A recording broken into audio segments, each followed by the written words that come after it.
So, yan po, kakatapos ko lang mag-perform ng aking mismo prod. So, ang feeling ko ay, actually, it's one of the song na, kinakatakutan kong kantahin. And I did it here sa AOS stage.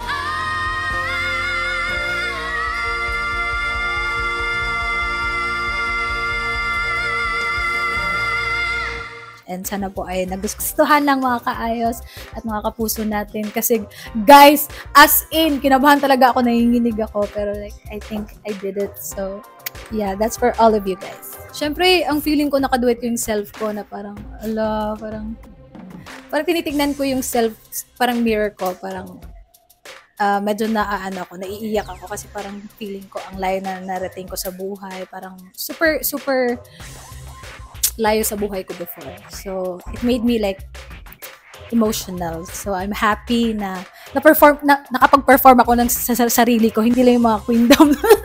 So, happy po ako.